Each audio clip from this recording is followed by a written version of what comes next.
Untuk teman-teman yang ingin mempromosikan bisnisnya atau mendukung YouTube ini, bisa menghubungi nomor gua yang ada di kolom deskripsi. Salah satu jurnalis Calcio namanya Guaro, dia bilang begini, sampai saat ini peluang paling besar adalah keluarnya Korea walaupun belum ada tawaran, tetapi Inter sedang mencoba kesepakatan personal mengenai pemutusan hubungan kerja.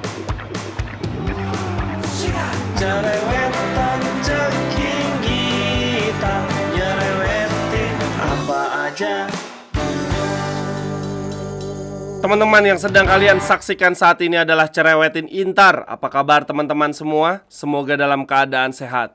Hari ini gue punya beberapa kabar menarik dari tim kesayangan kita teman-teman. Yang pertama dari media Brand Finance, mereka menyatakan bahwa Inter berada di urutan ke-9 dalam hal brand sepak bola terkuat di tahun 2024. Brand terkuat nih berarti ya brand paling berpengaruh, paling disukai ya, paling banyak peminat di tahun 2024. Di 10 besar ternyata Inter menjadi satu-satunya wakil dari Serie A. Tapi jujur aja nih, yang bikin gua bingung kok kita bisa kalah dari Arsenal ya teman-teman. Padahal Arsenal juara juga enggak, pemain-pemainnya juga bukan pemain-pemain terkenal banget ya, tapi tetap bisa di atas Inter loh dari sisi brand. Nah teman-teman, walaupun dari sisi brand Inter catatannya bagus ya di tahun 2024, berada di peringkat 9, ada di 10 besar, tetapi dari sisi sosial media kita ini masih termasuk kacangan lah, jelek banget dari sosial media. Followers Instagram kita, teman-teman bisa lihat pada layar, ini followersnya cuma 12,3 juta loh. Kita kalah dari Dortmund, Spurs, Atletico, kita juga kalah dari Inter Miami, dari Al Nassr, bahkan kita kalah dari Galatasaray teman-teman.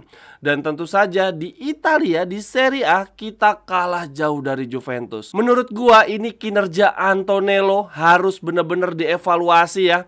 Kok bisa-bisanya kita dari sisi di luar lapangan, dari sisi non teknis sangat amat tertinggal. Betul bahwa dalam hal sepak bola, trofi itu penting, prestasi di atas lapangan tetap nomor 1.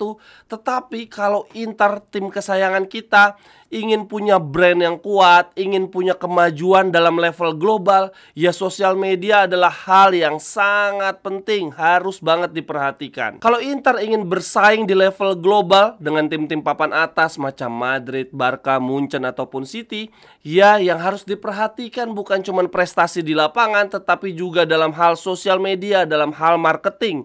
Keduanya nih wajib berjalan beriringan. Karena eksistensi kita di sosial media pasti bisa menjadi daya tarik bagi basis-basis penggemar baru ya di level global. Kalau untuk urusan prestasi di lapangan, ya Inter tidak perlu diragukan lagi lah. Marotta dengan pilihan pelatih dan pemain yang selalu jitu ya, di beberapa tahun terakhir kita prestasinya bagus banget.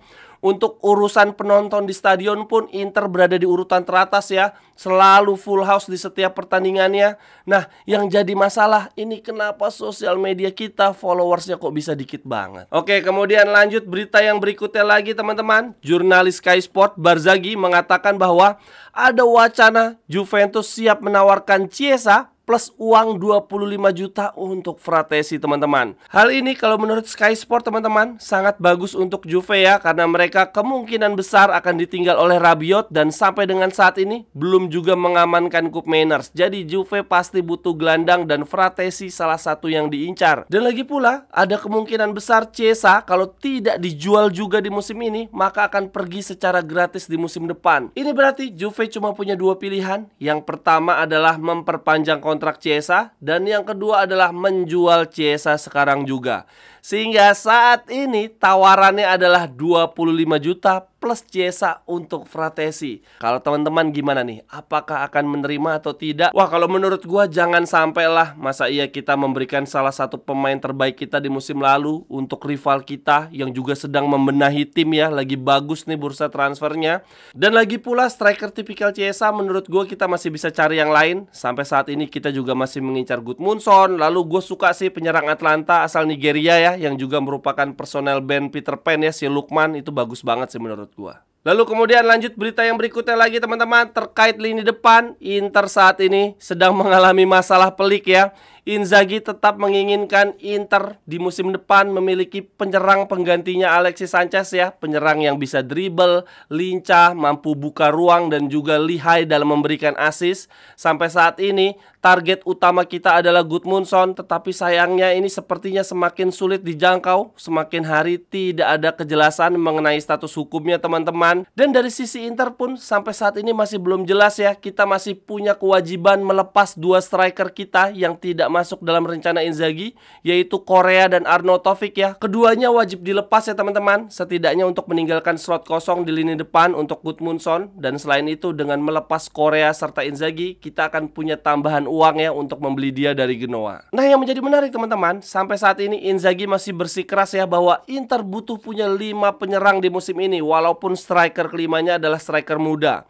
Yang tadinya kita mengatakan bahwa itu adalah Valentin Carboni, tapi sepertinya bukan Carboni nih, karena dia sudah semakin dekat dengan Marcel. Nah untuk striker nomor 5 ini bisa saja salah satu di antara Korea ataupun Arnautovic. Jadi Inter karena tidak sanggup menjual keduanya, jadi ya udah apa boleh buat, dijualnya salah satunya saja, lalu sisanya akan menjadi striker kelima di musim depan. Ini kalau gua baca dari beberapa media mengatakan bahwa Inter punya rencana untuk terminasi kontrak, memutus kontrak Korea ya, dengan pesangon setengah gaji, lalu Arnautovic yang akan dijadikan striker nomor 5. Salah satu jurnalis Calcio namanya Guaro, dia bilang begini, sampai saat ini peluang paling besar adalah keluarnya Korea, walaupun belum ada tawaran, tetapi Inter sedang mencoba kesepakatan personal mengenai pemutusan hubungan kerja.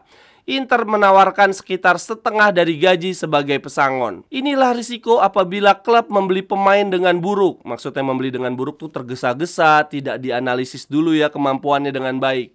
Sehingga Inter sebagai konsekuensi harus menjual pemain itu dengan cara yang buruk pula, termasuk adalah terminasi kontrak. Dan bahkan kemungkinan yang paling buruk lagi, Inter bisa saja tidak menjual sama sekali antara Arnautovic dan Korea. Ini adalah bukti bahwa Inter melakukan investasi yang buruk terhadap kedua pemain tersebut. Waduh, jangan sampai deh itu keduanya tidak terjual sama sekali. Ujung-ujungnya striker nomor 4 kita Arnautovic, striker nomor 5 kita Korea. Kedua-duanya ntar cedera bersamaan sepanjang musim. Aduh, ambiar banget. Teman-teman yang ingin membeli jersey atau pernak-pernik sepak bola lainnya, linknya ada di kolom deskripsi ya. Terima kasih. Lalu kemudian lanjut berita yang kelima teman-teman. Ini ada prediksi dari media Score 90. Mereka mengatakan bahwa Inter berpeluang paling tinggi ya, sangat tinggi untuk mendapatkan Scudetto ke-21 ya di musim ini. Bahkan persentase peluang juaranya 50% lebih ya, 51%. Berarti kita menang satu putaran teman-teman. 3 tim di bawah kita ada Juve 17%, Milan, Napoli 11%, dan Atalanta 4%. Jauh banget. Apa iya kita sekuat itu teman-teman? Padahal menurut gue Juve dan Napoli ini salah satu yang patut diperhitungkan sih. Mereka telah memilih pelatih yang tepat dan juga perbaikan dari sisi pemain juga menurut gue sangat tepat. Lalu kemudian lanjut berita yang terakhir untuk cerewetin Inter hari ini teman-teman. Inter ingin segera memiliki tim U23 sebagai upaya pembinaan pemain muda ya, sejalan dengan visi Oktri bahwa Inter harus lebih banyak investasi ke pemain muda. Ini Marotta bilang begini, saya berada di Juventus ketika ide tim B diluncurkan. Di Inter kami sedang berupaya memastikan bahwa proyek ini dapat berjalan. Namun saat ini kami mempunyai beberapa kekurangan struktural. Kami bekerja sama dengan pemilik baru untuk mengatasinya, dan kami berharap dapat segera meluncurkan tim U23 Inter sesegera mungkin. Nah sejauh ini tim Serie A yang sudah punya tim U23 teman-teman untuk berlaga di Serie C itu udah ada Juventus ya dengan Juve Next Gen-nya. Itu dibuat di tahun 2018, Marotta salah satu yang ngebuat. Lalu Atalanta dengan luar biasa di musim lalu meluncurkan tim U23-nya juga. Dan di musim ini ada tetangga kita Milan yang meluncurkan Milan Futuro ya untuk menjadi tim U23 bermain di Serie C. Dan mereka juga baru saja membeli legenda Inter ya, yaitu Longo. Nah yang kayak gini ini nih, Inter tidak boleh, jangan sampai tertinggal terlalu lama. Semoga di musim depan kita udah punya project ya Inter U23. Sekian dulu untuk cerewetan Inter hari ini teman-teman. Silahkan tuliskan pendapat teman-teman di kolom komentar. Sampai ketemu di cerewetan-cerewetan berikutnya. Bye-bye, thank you. Cerewetan